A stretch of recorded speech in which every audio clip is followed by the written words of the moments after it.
Welcome to the first ever virtual launch of the Bishop Centraide campaign. My name is Carrie Hull, and this is my second year working with my co-chair, Sonia Patenaude, and our other important and key cabinet member, Denise Lauzière. I'd also like to welcome Principal Michael Goldbloom, and we are delighted to welcome two guests from Centraide Estrie onto our virtual campus. Madame Marie-Claude Landry, la directrice philanthropique, and Monsieur Ismaël Sunderji of the Bank of Montreal, who is the Président du Cabinet de la Campagne. We do hope that you will come and visit our physical campus once circumstances permit.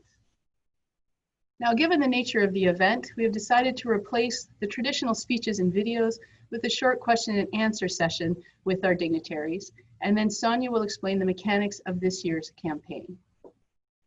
So Marie-Claude, I'll begin with you. When we met earlier this year, you mentioned how happy you were to be collaborating with Bishop's University because of your previous work with Michael. Can you tell us briefly about how you met? Yes, thank you, Carrie. Hello, everyone. 12 years ago, I joined the YMCA's of Quebec Foundation, and Michael was the president at the time. And for me, it was such an honor and a privilege to work alongside this amazing gentleman. I learned a lot just by watching him interact with the rest of the board members. It really taught me a lot about what it means to be engaged in a non-for-profit, but also in a community. And really, Michael embodies perfectly that engagement. So you are very lucky to have such a leader at the university. Michael also taught me just by watching him how important it is to actively listen. Michael, this is still a struggle for me, so I'm very happy that finally I'm back working with you again, so maybe I will progress in that direction. But what I can say mostly is that he is what we call in French a force tranquille. So, you know, is somebody who is very calm, but underneath that very gentleman demeanor is a very strong and engaged person. So it is such an honor to be back again in his network and to work with him, and of course all of you. This is for me really an honor to meet wonderful people who just give the best of themselves for the greater good of the community. And also Michael has a very good sense of humor, by the way. Hey, well, Michael, that's going to be a bit of a tough act to follow, but perhaps next you can tell us a little bit about your experience with Centraide and how you got started with the organization. Michael, you're muted.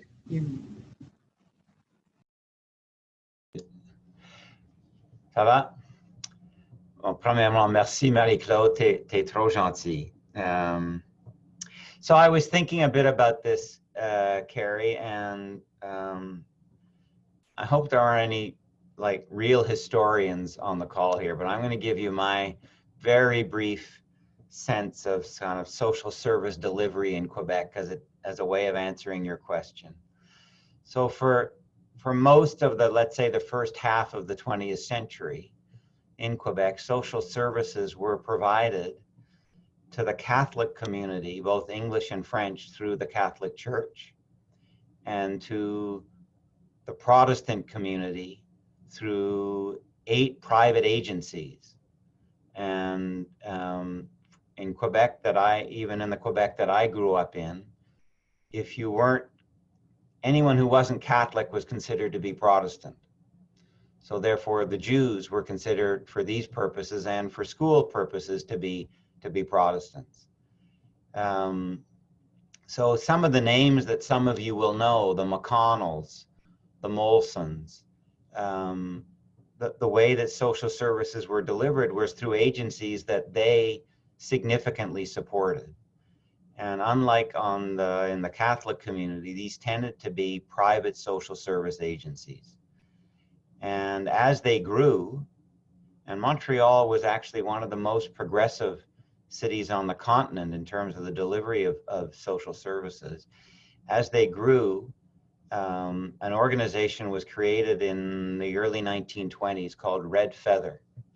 And Red Feather was the agency that did the fundraising to support these variety of private agencies.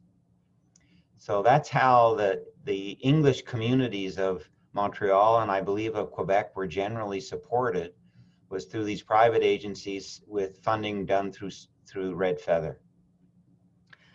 And the reason I'm telling you this whole story is my mom was I think probably the last chair of Red Feather when it existed on its own. And in the early 1970s, she participated in a process that basically said, you know, this doesn't really make sense to be organizing social service delivery on linguistic lines and through private agencies or through the church. And so Red Feather came together with a number of other organizations to create Centraide. Centraide was created, I think, in the early 1970s, I think 1974, to be the fundraising arm for a whole variety of public and private social service agencies. So that's kind of Red Feather was very present for me as a youngster growing up. That's how you went out and, you know, there were Red Feather campaigns and what have you. Anyway, that's how I first became aware of Centraide, and that's one of the reasons why I think I felt so committed to it over time. As Marie-Claude says, I did become the CEO of the YMCA's of Montreal, and it was one of the legacy agencies. So we actually received funding from the Centraide campaign every year. There was a specific amount for the YMCA, so I had that interest. And then when I was head of the YMCA's, we got involved in creating a foundation, a community foundation in Montreal. So the YMCA's and Centraide together helped form, or one of the organizations that helped form the Fondation de Grand Montréal. Anyway, more information than you require. Let me jump forward. When I was publisher of the Gazette, I used to go to the other media companies in Montreal to raise funds for Centraide. So I was a canvasser then. And then when I came to Bishops, I was asked if I would co-chair the Centraide campaign one year. So I've done that. So anyway, lots of different reasons for me to be involved in Centraide, and it continues to be, I think, a really critical organization right across this province. That maybe I'll just say one other thing. One of the realities of being both principal of Bishops, but particularly when I was the president of the Gazette, you receive innumerable requests from organizations for funding. And as publisher of the Gazette, we weren't really capable. We didn't have the means to determine which organizations were more deserving, which organizations would use the funds most effectively, which were the social problems in Montreal that needed most to be addressed. So to have an organization like Centraide that we could have confidence in, that if we raise money, that they would be the most capable of determining who most needed the money, what were the social issues that were most pressing, and how that money could be most effectively spent. It meant that, frankly, as a newspaper publisher, we could focus on publishing the newspaper and have the expertise in the community through Centraide of determining how best to support the community. Long answer.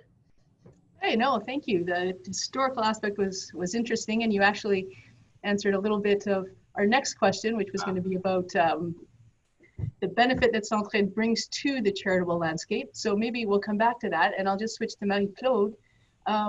Perhaps moving on from that, can you tell us a little bit about some of the organizations that are supported by Centraide Estrie? Yes, actually, the Centraide organization are active in 4 very specific, but at the same time, very broad areas. So they mainly focus on support youth access or take care of the essentials, break social isolation, or build caring communities. So part of the 90 programs, organizations that are actually very active, their action and their impact will be within one of these 4 areas. I'll just talk about one of them in particular that actually embodies, I would say, all of those. And it's an organization that actually breaks down taboos, and it's called Momentum.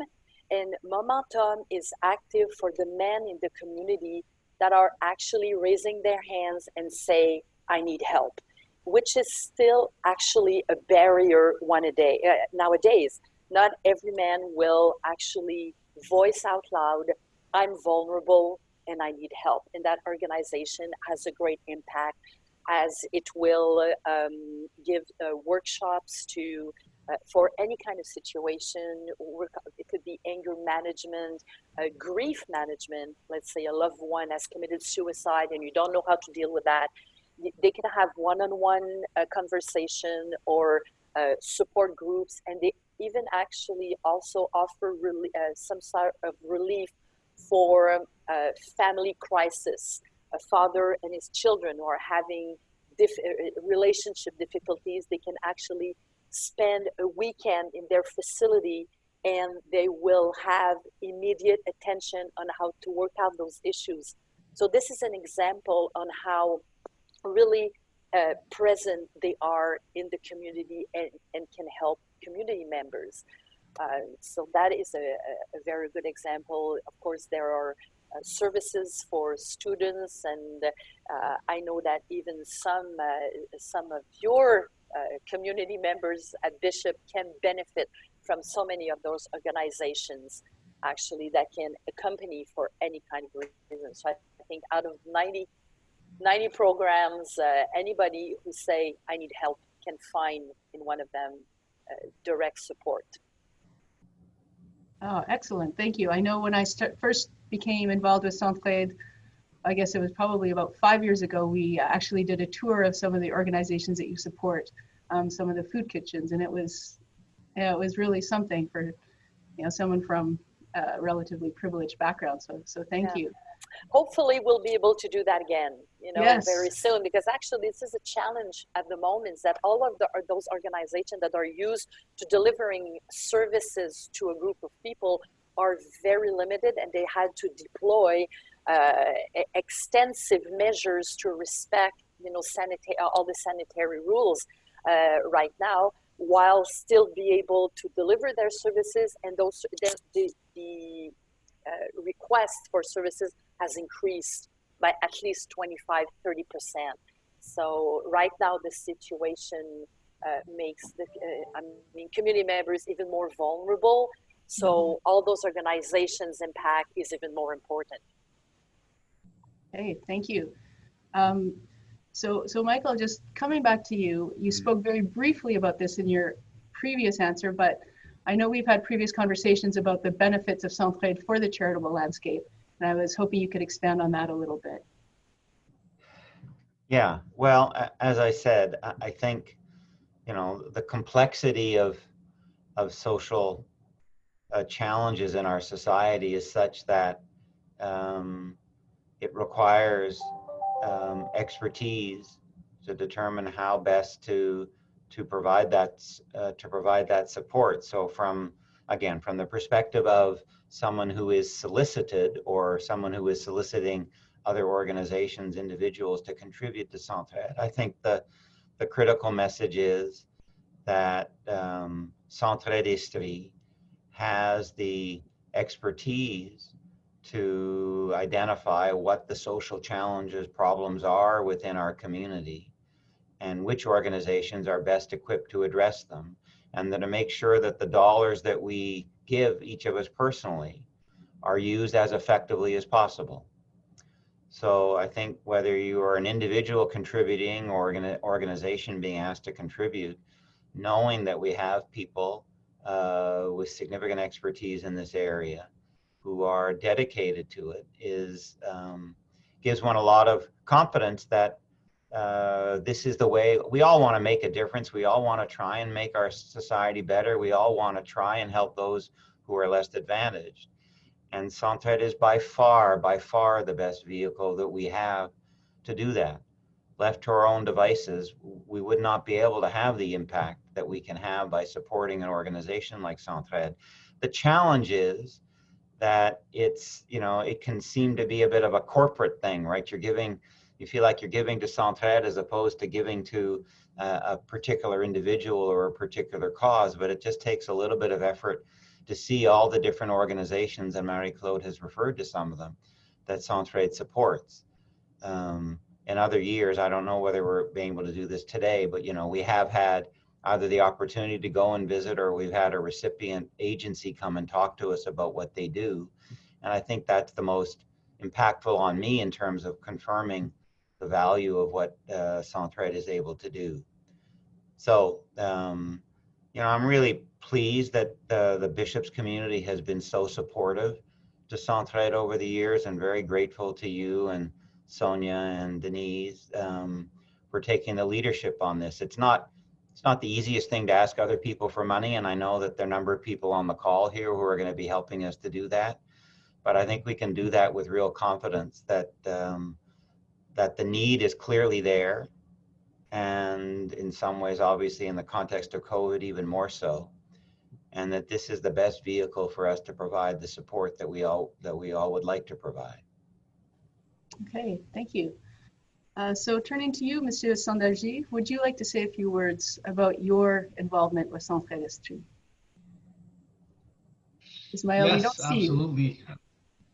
I'm trying to open my camera again. Give me one second. It worked before.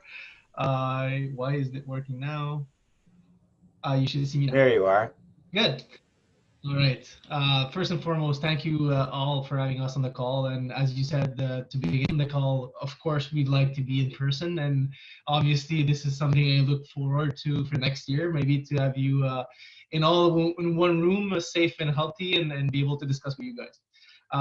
First off, let me just present myself. My name is Ismael Sandarji. I'm the president of the cabinet, the campagne, and president of the board of Centraide Estrie. I'm born and raised in Sherbrooke. I was always in Sherbrooke. I now work for Bank of Montreal in the head office in Montreal, but I always stayed involved in my community here, based on the fact that for me it was just a matter of in which organization should I involve, instead of should I involve myself in any organization. My father being an immigrant and having used the services of many organizations, nonprofits, when he came to Sherbrooke in 1978. And you could expect a Muslim immigrant in 1978 coming to Sherbrooke, being literally the only black person in the community at that time, you know, and needed some help. I also just wanted to let you know, the guys, that I started my career in Lennoxville, actually, and the Desjardins that was in front of the Provigo.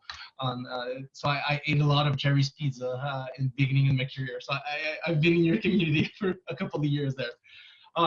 First off, I wanted to tell you guys why I wanted to be involved in Centraide rather than, as Mr. Goldblum said, you know, any other organization. Essentially, when you're saying out loud that you want to be helpful, there's a lot of organization that reaches out and then wants you to be involved. And at some point, I was involved in the Maison de la Famille in Sherbrooke, which actually created the Momentum organization that Michael was talking about. And then I also wanted to be involved in other areas where other kinds of people or needs would be helping. I also wanted to stay married, right? So if I wanted to be involved in 20 organization, I mean, I would probably be divorced by now. So essentially, I was looking for an organization that would be able to fit the criterias of helping as much people as it can, and being not focused on only one need. So, you know, essentially trying to help the most need possible. The other thing which kind of helped me make my decision was, I met with an organization at some point that said, the fact that Centraide does raises the money for us makes us have more time and capacity to do what we're good at, which is help people, right? So most small organizations don't have the resources, the capacity, the experience to raise a huge amount of money. So that's why I feel Centraide is like the commuter of money. So like having this campaign and distributing back to the organization gives them the ability to essentially focus on what they're good at. today I'm not going to try to, convince you guys to be philanthropic or that community involvement or spirit is important. Lennoxville is renowned for its involvement in the community. So I won't be trying to explain that to you guys. And again, as Mr. Goldblum said, your mother essentially created Southside. So I'm not going to try to convince that it's a great opportunity to be involved with us. We've been in the community for now a bit more than 40 years, having redistributed more than $40 million in the community over the years. Last year, we have had a campaign of so close to $2 million, and we were kind of riding a wave of being better every year, like having huge increase in terms of the campaign, and then all of this hit. And not only was it hard for us to try to, look at our campaign, look at literally our organization and rethink how we do things, things like that we wouldn't do in the past. But also we saw that the misery with a big M changed. It's not now only like people that are historically or generationally in need. It's now neighbors, it's now, professionals, it's now colleagues that are reaching out, which is something that is fairly new, and it was always the case that there was new people asking for things, but now the landscape of the kinds of people that are asking for help is very different than it was before, for so many reasons, right? Because in some areas it's because stress and anxiety is higher in so many ways. People in unhealthy relationships that are confined with the individual for 6 months now raises stress and anxiety. Having kids at home, working from home, and having kids at home for the past 6 months.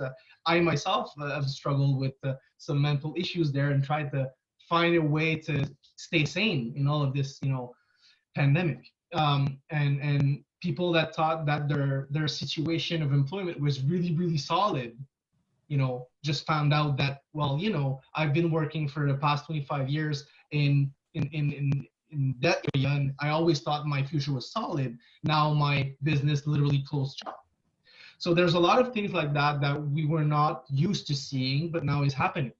And I know, Lennoxville is very close to their small businesses. And there's a lot of, small entrepreneurs that are having a hard time trying to figure out, how do I keep open? Literally, like having all of those things that I need to do to stay open.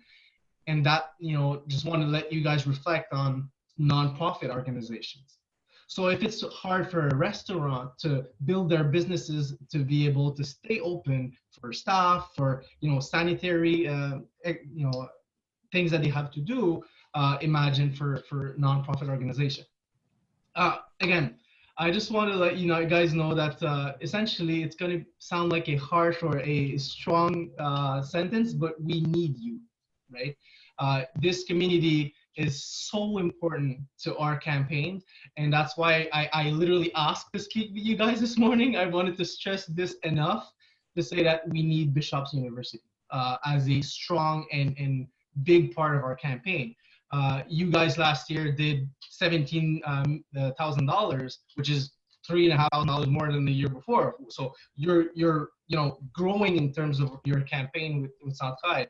But we really need you to be a big factor, and I know you can, and I know you will. And if there's anything I can do, please reach out. I will send my personal cell phone to Sonia. You can spread it across. If you guys need anything, you call me. People that know me will say many things, but they will say I'm a passionate man and I will deliver. So if there's anything you need, you let me know. And I know Bishop says that you want your people to be accomplished and be purple.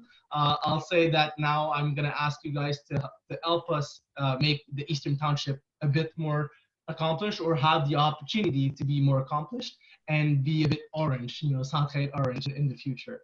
And I'm going to leave you with one quote that I really, really love, and it's so important right now more than ever before.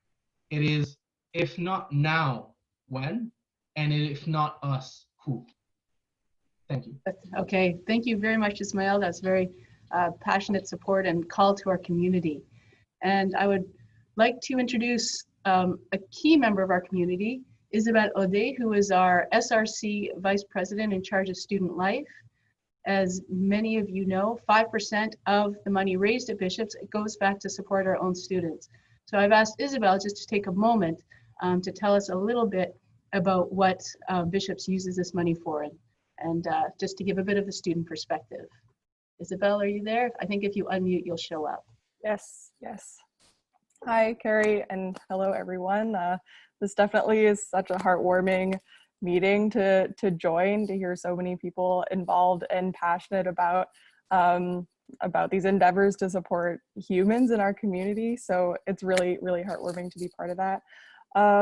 Yeah, so how some of the funds have been used in this community, I've gotten to see a bit myself because I worked in residence life, and particularly I know that some of this money goes to the emergency fund here at Bishops, and that some students definitely need a little bit of extra support in terms of personal emergencies that might come up out of the blue.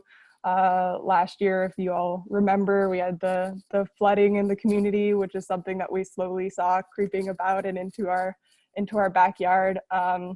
But something that's even more of a flash and unexpected was the laundromat fire that took place in Lennoxville. So I know that students can be displaced and put into situations that they're completely unexpected, that can really affect their studies and whatnot. And I also got to be part of that sort of response that Bishops brings, welcoming students either into residence and kind of being able to be there to support them in their moments of shock and not really understanding what's going on. So that's just a little insight that I can bring into as to what these funds go into. But there are students who experience financial instability, who need help like on the day-to-day, or really just need support in completing their studies, because it's a hard time,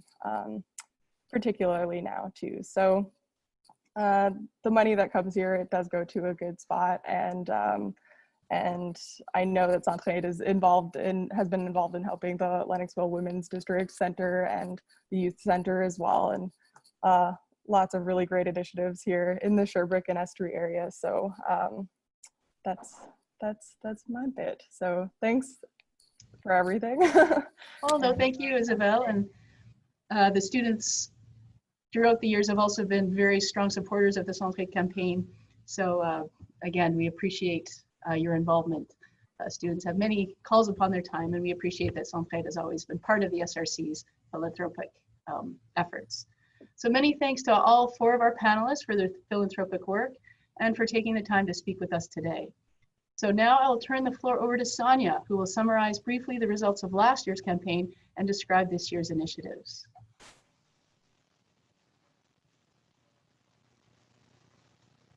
Hello, everyone. Well, I'm going to start by saying thank you. Thank you to our donors and the many volunteers. We were able to raise $17,200 in 2019. Now, our goal for 2020 is to reach as many people as possible, given the current situation. The campaign will be in effect as of today and will run until December 19th. Now, there are a few new things that we have for you this year.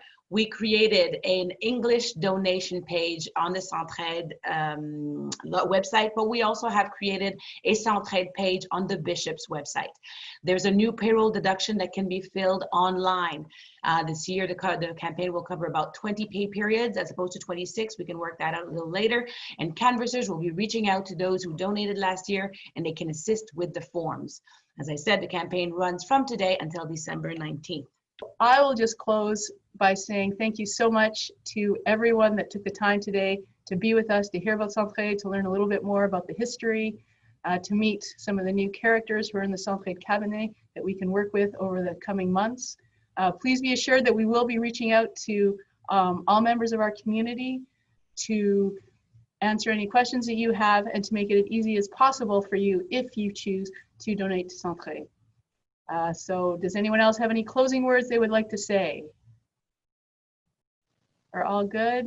All right, well, I wish you all a wonderful day. Thanks again, and take care. Be safe.